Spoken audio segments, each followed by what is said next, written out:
నేను ఎక్కడ మీటింగ్ జరిగినా తెలంగాణ వచ్చేంత వరకు నేను అటెండ్ కాని మీటింగ్ అంటూ లేదు.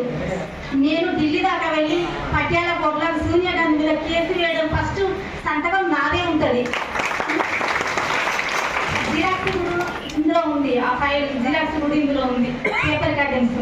నా భర్త ఎఫ్ఆర్ఐ అయింది, అన్ని సర్టిఫికెట్లు కరెక్ట్గానే ఉన్నాయి. కలెక్టర్ ఆఫీస్కి పోయేసరికి ఆ ప్రభుత్వం కేసీఆర్ గారి ప్రభుత్వం 10 సంవత్సరాలు తెలంగాణను పరిపాలించింది, కానీ కొంతమందికి ఇచ్చింది అయిపోయింది. మాది కలెక్టర్ ఆఫీస్కి వెళ్ళిపోయేసరికి ఆ జీవో తీసేసిండ్రు. నాకు ఎటువంటి సహాయం కూడా ఈ రోజు వరకు అందలేదు. నేను తిరిగని ప్రెస్ మీటింగ్ అంటూ లేదు, నేను తిరిగని మీటింగ్ అంటూ లేదు, అసలు నేను చేయని ధర్నా అంటూ లేదు. నేను ఢిల్లీ దాకా కూడా వెళ్ళినాను.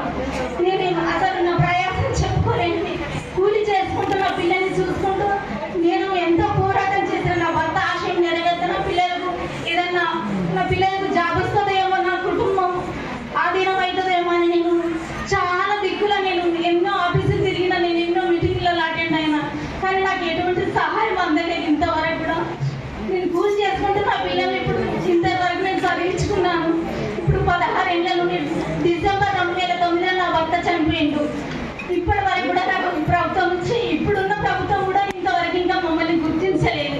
మమ్మల్ని గుర్తించి మరి మేడం గారు కూడా మమ్మల్ని సహకరించి మరి మా కుటుంబాలకు రాని వాళ్ళకు కూడా మరి సహాయం అందాలని నేను మేడం గారిని కోరుకుంటున్నాను.